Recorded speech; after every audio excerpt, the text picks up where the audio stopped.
एक बार की बात है। जंगल में एक हाथी और लोमड़ी बहुत अच्छे दोस्त हुआ करते थे। पूरे जंगल में उनकी दोस्ती की मिसाल दी जाती थी। दोनों हमेशा साथ साथ घूमते थे। हाथी बहुत सीधा और शांत स्वभाव का था, जबकि लोमड़ी बहुत चतुर और चालाक था। वो तो घूमने भी हाथी के ऊपर ही बैठकर जाता था। एक दिन हाथी और लोमड़ी दोनों जंगल में घूम रहे थे और दोनों को भूख लगी थी। तभी लोमड़ी की नजर एक आम के पेड़ पर पड़ी, जिसमें एक आम लगा था। लोमड़ी ने आम खाने का एक तरीका सोचा और हाथी से बोला, अगर तुम मुझे अपनी सूंड में उठा लो तो मैं जाकर आम को आराम से तोड़ सकता हूँ। वाह दोस्त, तुम तो सच में बहुत बुद्धिमान हो। हाथी ने लोमड़ी को अपनी सूंड में उठा लिया और इस तरह लोमड़ी आम तक पहुँच गया। लेकिन उसके दिमाग में कुछ और ही चल रहा था। लोमड़ी ने आम तक पहुँचते ही झट से आम को तोड़ा और उसे खा गया और हाथी से कहा, हाथी भाई, लगता है पेड़ में एक ही आम था और वो तो मैं ये सोचकर खा गया कि खुद एक आम खाने के बाद पेड़ के सारे आम तुम्हारे लिए तोड़ लाऊंगा, पर और कोई आम दिख ही नहीं रहा। अब क्या करूं, समझ में नहीं आ रहा। कोई बात नहीं लोमड़ी भाई, तुम खाओ या मैं, बात तो एक ही है। आखिर तुम मेरे सबसे अच्छे दोस्त हो। वो तो है, हमारी दोस्ती के चर्चे तो पूरे जंगल में हैं। इस तरह लोमड़ी ने अपनी चतुराई भरी बातों से हाथी को बहला दिया और दोनों आगे की ओर बढ़ चले। और कुछ दूर चलते ही कुछ ऐसा हुआ जिसकी उन्होंने कल्पना भी नहीं की थी। उनके सामने एक खतरनाक शेर आ गया, जो कई दिनों से भूखा लग रहा था। वाह, हाथी और लोमड़ी, बड़े दिनों के बाद आज पेट भर के खाना मिलेगा। अब तुम दोनों को मुझसे कोई नहीं बचा सकता। तुम दोनों को खाकर अब मैं अपना पेट भरूंगा। लोमड़ी और हाथी ने मिलकर शेर को बहुत समझाने की कोशिश की कि वो उन्हें ना खाए, पर शेर ने उनकी एक न सुनी। तभी लोमड़ी को पास की जमीन में एक बड़ा सा गड्ढा दिखाई दिया और उसको एक तरकीब सूझी और उसने खुद को बचाने के लिए एक नाटक किया। ठीक है शेर भाई, लेकिन इससे पहले कि तुम हमें खाओ, मुझे तुमसे अकेले में कुछ बात करनी है। कैसी बात? वैसे भी मरने वाले की आखिरी इच्छा पूरी करना सबका धर्म होता है। आखिरी इच्छा, जल्दी बोलो। यहाँ नहीं, अकेले में। शेर को अपने साथ उस गड्ढे के सामने ले गया ताकि उसकी योजना काम कर सके और वो किसी तरह अपनी जान बचा ले। शेर भाई, मुझे देखो, छोटा सा लोमड़ी हूँ, मुझे खाकर तो तुम्हारा पेट भी नहीं भरेगा। अगर खाना ही है तो इस हाथी को खाओ। अगर एक बार इसका शिकार कर लिया तो कई दिन तक इसे खा सकोगे। और हाथी इतना बड़ा है कि इसे पकड़ पाना शायद तुम्हारे बस की बात ना हो। क्या? पर वो तो तुम्हारा दोस्त है। अरे कैसा दोस्त, वो तो एक मूर्ख हाथी है। अगर तुम मेरी बात मानो तो मेरे पास एक तरकीब है। लोमड़ी ने अपनी चाल चल दी। असल में वो हाथी को बचाने के लिए नहीं, बल्कि अपने प्राण बचाने में लगा हुआ था, जिसके लिए वो अपने दोस्त हाथी की बलि देने के लिए भी तैयार था। शेर भी उसकी बातों में आ गया और बोला, बात तो तुम ठीक कह रहे हो। अगर हाथी का शिकार कर लिया तो खाना ही खाना होगा, लेकिन इसे पकड़े कैसे? क्या है तुम्हारी योजना? ये गड्ढा देख रहे हो? अगर हम दोनों मिलकर किसी तरह हाथी को इस गड्ढे में गिरा दें तो ये ऊपर नहीं आ पाएगा। फिर हम आराम से इसका शिकार कर पाएंगे। लोमड़ी ने शेर को अपनी चतुराई से अपनी ओर मिला लिया और हाथी को उस गड्ढे में गिराने की अपनी तरकीब शेर को बताई, जो उसने पहले से ही सोच कर रखी थी। तुम्हारी योजना तो सच में बहुत अच्छी है। अब जल्दी से हाथी को बुला, मैं तैयार हूँ। अब तुम यहाँ से चले जाओ और झाड़ियों के पीछे छुप जाओ, ताकि हाथी को मुझ पर भरोसा हो जाए। फिर मैं उसको बुलाऊंगा। ठीक है। शेर खान लोमड़ी की बातों में आकर वहाँ से चला गया और झाड़ियों के पीछे छुप गया। इधर लोमड़ी अपनी योजना के अनुसार गड्ढे के बिल्कुल पास खड़ा हो गया और हाथी को आवाज दी, हाथी भाई, मेरी शेर भाई से बात हो गई है, अब तुम यहाँ आ जाओ, डरने की कोई बात नहीं है। लोमड़ी की बात सुनकर हाथी को उस पर भरोसा हो गया। लोमड़ी के बुलाने पर वो उसके पास चला गया हाथी बेफिक्र होकर गड्ढे के पास खड़े लोमड़ी से बातें कर रहा था। तभी अचानक से शेर ने झाड़ियों से छलांग मारी और पूरी शक्ति से हाथी को धक्का दिया, जिससे हाथी सीधे उस गड्ढे में गिर गया। लोमड़ी भाई बचाओ, मुझे इस गड्ढे से निकालो। इससे पहले कि हाथी को कुछ समझ में आता, शेर वहाँ आता है और हाथी को लोमड़ी की सच्चाई बताते हुए बोलता है। भाई, दोस्त, अरे तुम्हारे इसी दोस्त ने ही तो मुझसे मिलकर तुम्हें इस गड्ढे में गिराने की योजना बनाई है। ये तुम्हारा दोस्त नहीं, दुश्मन है। शेर की बातें सुन हाथी हैरान हो गया।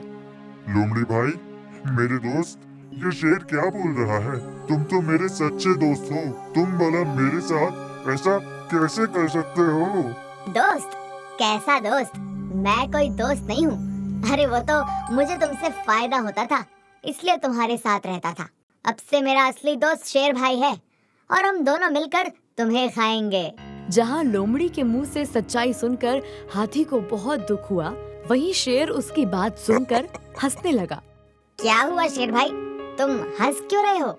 यही सोचकर कि हाथी तो मूर्ख है ही, तुम तो उससे भी बड़े मूर्ख हो। तुम्हें क्या लगता है कि तुम मेरे दोस्त बन जाओगे और मैं तुम्हें बनने दूंगा? अरे जो अपने इतने अच्छे और पुराने दोस्त को धोखा दे सकता है, मैं उस पर भरोसा करूं? अब मैं हाथी के साथ साथ तुम्हें भी खाऊंगा। ये क्या कह रहे हो शेर भाई? मैंने तो हाथी का शिकार करने में तुम्हारी मदद की। चाहे कुछ भी कर लो लोमड़ी, तुम्हारी चतुराई मेरे सामने नहीं चलेगी। मैंने फैसला कर लिया है, मैं तुम दोनों को खाऊंगा। लोमड़ी की चाल उसी पर उल्टी और भारी पड़ गई। हाथी ये सब देख के बोला। देखा लोमड़ी भाई, बुरे काम का नतीजा। हाथी की बात सुनकर लोमड़ी को बहुत पछतावा हुआ। उसने हाथी से माफी मांगते हुए बोला। मुझे माफ कर दो हाथी भाई, मैंने तुम्हारे साथ बहुत गलत किया। फिर शेर ने पहले लोमड़ी का शिकार किया और फिर हाथी का। जिस भोले भाले हाथी ने लोमड़ी को अपना सबसे अच्छा दोस्त समझा था, उसी लोमड़ी के धोखे के कारण दोनों को ही अपने प्राण गंवाने पड़े। कालू कौवे ने अंडे दिए थे, जिन्हें देखकर वो बहुत खुश था कि अब वो अंडे फूटेंगे और उसके बच्चे अंडों से बाहर आएंगे। कालू कौवा अपने होने वाले बच्चों के लिए खाने का इंतजाम करने के लिए अंडों को घोंसले में सुरक्षित छोड़कर चला जाता है। पर वहीं पेड़ के नीचे एक सांप का बिल था, जिसमें एक खतरनाक सांप रहता था। वो चुपके से कालू कौवे की सारी बातें सुन लेता है। आहा, तो कालू कौवे ने अंडे दिए हैं। अंडों के नाम से ही मेरे मुंह में पानी आ रहा है। अब तो मैं इन्हें खाकर ही रहूंगा। वैसे भी कालू तो यहाँ है ही नहीं, किसी को पता नहीं चलेगा। सांप तुरंत अपने बिल से निकलकर पेड़ में चढ़ गया और कालू कौवे के सारे अंडे खा गया। वाह, मजा आ गया। सांप अंडे खाकर जल्दी से पेड़ से उतर के अपने बिल में चला गया। तभी वहां कालू कौवा वापस आया और देखा कि घोंसले से अंडे गायब हैं। वो परेशान हो गया। मेरे अंडे, मेरे बच्चे कहाँ गए? कालू कौवा परेशान होकर सब जगह अपने अंडे खोजने लगा, लेकिन अंडे कहीं नहीं मिले। तभी वहां से एक चिड़िया उड़ती हुई गुजर रही थी। उसने कालू कौवे को परेशान देखा। कालू मेरे दोस्त, क्या हुआ? इतने परेशान क्यों हो? क्या बताऊं मेरे दोस्त, मेरे घोंसले से मेरे अंडे गायब हो गए, मिल ही नहीं रहे। मुझे तो लगता है वो अंडे गायब नहीं हुए, बल्कि किसी ने खा लिए। कालू उस चिड़िया की बात सुनकर बहुत परेशान हो गया और सोचने लगा। कालू कौवे को उसी सांप पर शक हुआ, जो उस पेड़ के नीचे टीले में रहता था। उसने तय किया कि ये बात वो सीधे सांप से पूछेगा। ओ सांप भैया, जरा बाहर तो आओ। कालू की आवाज सुन सांप बाहर आया। क्या हुआ? इतनी जोर से क्यों चिल्ला रहे हो? घोंसले से मेरे अंडे गायब हो गए, आपने देखा है क्या? मुझे नहीं पता, तुम्हारे अंडे किसने खाए हैं? सांप के मुंह से अंडों को खाने की बात सुनकर कालू को फिर से शक हुआ, क्योंकि अंडे खाने के बारे में तो उसने कोई बात ही नहीं की थी। पर सांप भैया, आपको कैसे पता कि अंडे किसी ने खाए हैं? मैंने तो ऐसा कुछ नहीं कहा। कहीं आप ही ने तो। क्या तुम मुझ पर इल्जाम लगा रहे हो? तुम्हारी इतनी हिम्मत? चले जाओ यहाँ से। ये सुन कालू डर जाता है और चुपचाप वहां से चला जाता है, क्योंकि सांप के सामने तो वो वैसे भी कुछ नहीं कर सकता था। कुछ दिन बाद कालू कौवे ने फिर से अंडे दिए। अब मैं क्या करूं? अगर मेरे अंडों को छोड़कर खाना लाने गया तो फिर से कहीं कोई इन्हें खा ना ले। पर खाने का इंतजाम करना भी जरूरी है। एक काम करता हूँ, जाने के पहले अंडों को छिपा देता हूँ। कालू जाने के पहले घोंसले में रखे अंडों के ऊपर पत्ते डाल के उन्हें छुपा देता है, लेकिन सांप अपने बिल से ये सब देख लेता है। सांप फिर से पेड़ में जाकर कालू कौवे के अंडे खाने लगा। तभी कालू कौवा वहां आ जाता है और सांप को अंडे खाते हुए देखता है। तो मेरा शक सही था, तुम ही मेरे अंडे खाते हो। तुम्हारी इतनी हिम्मत कि तुम मेरे अंडे खाओ, मैं तुम्हें नहीं छोड़ूंगा। मुझे बहुत भूख लगी थी। चलो जाओ यहाँ से, वरना तुम्हें भी खा जाऊंगा। ये बोलकर सांप वापस अपने बिल में चला गया। कालू कौवा बहुत उदास हो गया, क्योंकि चाहकर भी वो सांप को कुछ नहीं कर सकता था। सांप उसके मुकाबले बहुत ताकतवर था, पर कालू ने सांप से बदला लेकर उसे सबक सिखाने की ठान ली। फिर एक दिन कालू कौवा उड़ते उड़ते एक राजमहल की तरफ गया और वहां उसकी नजर एक राजकुमारी पर पड़ी, जो राजमहल के बाहर नदी में नहा रही थी। तभी उसने पास में एक पत्थर पर रखे राजकुमारी के चमचमाते हार को देखा, जिसकी रक्षा सैनिक कर रहे थे। हार को देख के कालू के दिमाग में सांप से बदला लेने की एक तरकीब सूझी। जिस मौके की मुझे तलाश थी, वो मौका मिल गया। अब मैं उस सांप को मेरे अंडे खाने की सजा दिलाकर रहूंगा। कालू कौवा उड़ते हुए नदी के पास गया और जल्दी से राजकुमारी का हार उठाकर उड़ गया। पकड़ो पकड़ो, उस कौवे ने राजकुमारी का हार उठा लिया। वो हार राजकुमारी का सबसे प्रिय हार था। सैनिकों, उस कौवे का पीछा करो और मेरा हार वापस लेकर आओ। ये मेरा आदेश है। बिना हार लिए वापस आए तो सजा मिलेगी। राजकुमारी का आदेश सुनकर सैनिक कालू कौवे का पीछा करने लगे। कालू भी यही चाहता था। वो राजकुमारी के हार को लेकर उड़ते उड़ते अपने पेड़ के पास पहुंच गया। कालू ने तुरंत वो हार सैनिकों को दिखाकर पेड़ के नीचे बने सांप के बिल में डाल दिया। अब आएगा मजा। मेरे अंडे खाए थे ना, अब तुम्हें उसकी सजा मिलने का समय आ गया है। मैंने कौवे को हार इस बिल में डालते देखा। हाँ, मैंने भी देखा। जल्दी से ये टीला तोड़ के हार को निकाल लेते हैं। जैसा कि कालू कौवे ने सोचा था, सैनिकों ने बिना सोचे समझे सांप के बिल को तोड़ना शुरू कर दिया। कालू कौवा पेड़ में बैठकर ये सब देख रहा था। तोड़ो तोड़ो, बहुत अच्छे। मेरे अंडे खाए थे ना, मुझे खाने की धमकी दे रहे थे। अब अपना घर बचा के दिखाओ। अपने बिल को टूटता देख सांप जल्दी से बाहर आया और देखा सैनिक उसके घर को तोड़ रहे हैं। सांप डर गया। तभी सैनिकों की नजर सांप के गले में पड़ती है, जहां राजकुमारी का हार लटका हुआ था। वो रहा राजकुमारी का हार। चलो इस सांप को मारकर हार ले लेते हैं। सैनिक अपने भाले से सांप पर वार करने लगे। सांप दर्द से चिल्लाता रहा। बचाओ बचाओ, मुझे छोड़ दो, मैंने कुछ नहीं किया। सैनिकों ने सांप को मार के हार उसके गले से निकालकर वहां से चले गए। मिल गया हार। अब जल्दी से चलो, इसे राजकुमारी को वापस करते हैं। ये सब देख कालू कौवा बहुत खुश था, क्योंकि उसका बदला पूरा हो चुका था और अब उसके अंडों के लिए वहां कोई खतरा नहीं था। देखा बुरे काम का नतीजा। तुमने मेरे अंडे खाए थे ना, आज तुम्हें उसकी सजा मिली है। तुमने मेरे बच्चों को मारा, आज खुद तुम्हारी मौत हो गई। तभी वहां वही चिड़िया उड़ती हुई आई और कालू कौवे को इतना खुश देखकर उससे पूछा, क्या हुआ कालू भाई, बड़े खुश दिखाई दे रहे हो।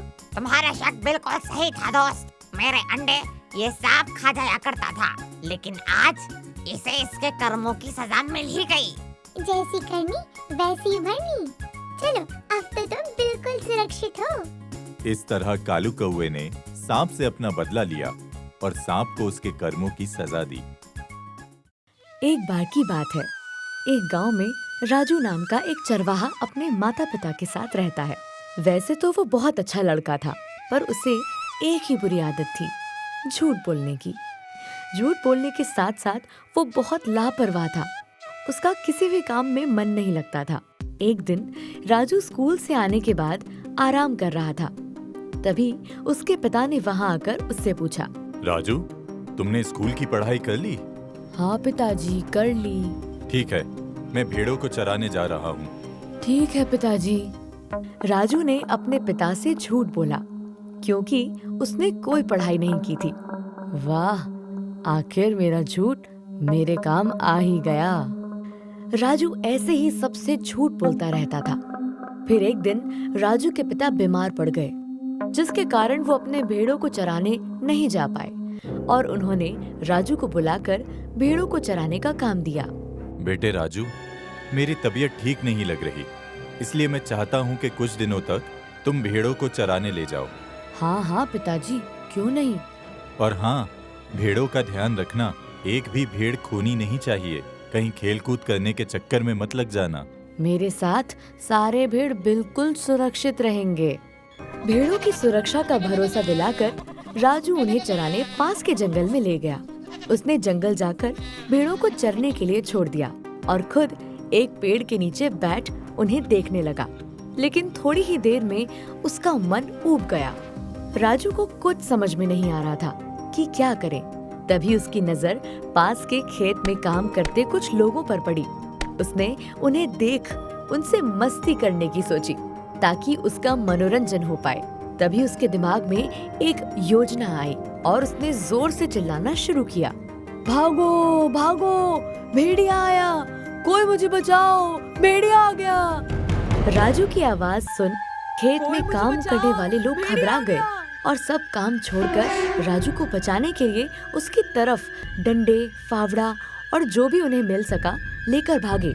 पर जब वो राजू के पास पहुँचे तो उन्होंने देखा कि वहाँ कोई भेड़िया नहीं है और राजू उन पर हंस रहा है।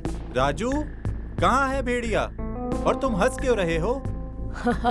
अरे कोई भेड़िया नहीं है, मैं तो मजाक कर रहा था। राजू, ये भी कोई मजाक करने की बात है? हमें लगा तुम मुसीबत में हो, इसलिए हम सब काम छोड़कर तुम्हें बचाने आए और तुम झूठ बोल रहे थे। ये आदत ठीक नहीं है। हाँ हाँ, ठीक है, समझ गया।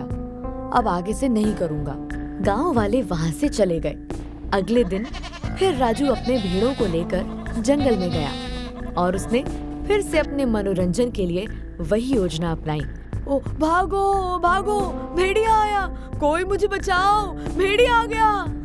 राजू की चीख सुनकर फिर से गांव वाले अपना अपना काम छोड़कर राजू को बचाने आए। पर पिछली बार की तरह इस बार भी राजू झूठ बोल रहा था। वहाँ कोई भेड़िया नहीं था। राजू, ये बिल्कुल अच्छी बात नहीं है। तुम रोज रोज झूठ बोलकर हमारा काम खराब करते हो। इस तरह तो तुम्हारी बात पर कोई भरोसा नहीं करेगा। आप लोगों में इतनी समझ भी नहीं कि इस जंगल में कोई भेड़िया नहीं रहता। आप लोग बेवकूफ हो जो दौड़ते हुए आ जाते हो। पर एक बात कहूँ, आप लोगों की बेवकूफी देखकर मुझे तो बड़ा मजा आया। चलो चलो, इसे तो समझाना ही बेकार है। अगले दिन राजू फिर से अपने भेड़ लेकर उसी जंगल में उन्हें चराने गया और उसने फिर से गांव वालों के साथ मस्ती करने की सोची। राजू अपनी योजना के अनुसार चिल्लाने ही जा रहा था, तभी उसने सामने झाड़ियों में कुछ हलचल देखी। वो रुक गया और ध्यान से उधर देखने लगा। तभी झाड़ियों को चीरता हुआ सच में एक भेड़िया वहां आ गया और राजू के सामने खड़ा हो गया। राजू ये देखकर डर गया। बचाओ बचाओ, भेड़िया आया, जल्दी कोई बचाओ, ये भेड़िया ये मुझे खा जाएगा। राजू अपने प्राण बचाने के लिए पेड़ पर चढ़ के चिल्लाने लगा। अरे सुनो, वो राजू फिर से भेड़िया आया चिल्ला रहा है। चिल्लाने दो, अब उसके झूठ के जाल में हम फंसने वाले नहीं हैं। चुपचाप अपना काम करो। सही कहा।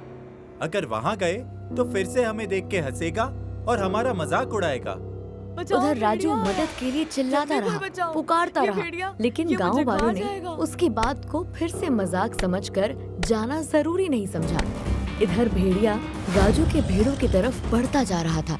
राजू असहाय होकर भेड़िए के ऊपर चिल्लाने लगा, कोई तो बचाओ, ये भेड़िया मेरे भेड़ों को खा जाएगा। राजू के चीखने चिल्लाने का कोई असर ना भेड़िए पर पड़ा ना गांव वालों पर, और देखते ही देखते भूखे भेड़िए ने राजू के भेड़ों पर हमला कर दिया और उन्हें एक एक करके खा गया। राजू ये सब पेड़ के ऊपर से देखता रहा, पर अपने भेड़ों को बचाने के लिए कुछ नहीं कर पाया। राजू को उसकी झूठ बोलने की आदत भारी पड़ गई, जिसे उससे अपने भेड़ों के प्राणों से चुकाना पड़ा। भेड़िया राजू के भेड़ों को अपना भोजन बनाकर वहाँ से जाने लगा। तभी एक गांव वाले की नजर उस पर पड़ी। अरे वो देखो, ये तो सच का भेड़िया आ गया। कहीं राजू सच में तो मुसीबत में नहीं? चलो। गांव वाले राजू को बचाने के लिए भागे, लेकिन तब तक बहुत देर हो चुकी थी। भेड़िए ने राजू के सारे भेड़ खा लिए थे और राजू डरा सहमा पेड़ के ऊपर बैठा था। गांव वाले राजू को पेड़ पर देख चिल्लाए, क्या हुआ राजू, पेड़ पर क्यों चढ़े हो? भेड़िए के डर से, उसने हमारे सारे भेड़ खा लिए। अरे तो इसलिए तुम चिल्ला रहे थे? हमें तो लगा कि आज भी हमेशा की तरह झूठ बोल रहे हो, इसलिए कोई तुम्हारी मदद के लिए नहीं आया। इसलिए मैंने तुम्हें समझाने की कोशिश की थी। अगर तुम रोज रोज मजाक के नाम पर झूठ नहीं बोलते, आज तुम्हारे भेड़ जिंदा होते। राजू को मन ही मन बहुत दुख हुआ और उसे ये बात समझ में आ गई कि झूठ बोलने का परिणाम बुरा ही होता है। गांव वालों ने मिलकर राजू को पेड़ से उतारा और राजू को अपनी गलती का एहसास हो गया था। उसने कसम खाई कि आगे से कभी झूठ नहीं बोलेगा और गांव वालों से अपने झूठ से परेशान करने के लिए माफी भी मांगी। मुझे माफ कर दीजिए, मैंने झूठ बोलकर बहुत बड़ी गलती कर दी। मुझे ऐसा नहीं करना चाहिए था। मैं आप सबसे वादा करता हूँ कि अब से कभी किसी से झूठ नहीं बोलूंगा। और इस घटना से राजू को ये भी समझ में आ गया कि झूठ बोलने की वजह से हम लोगों का विश्वास खो देते हैं और समय आने पर कोई हमारी मदद नहीं करता। इसलिए हमें कभी झूठ नहीं बोलना चाहिए।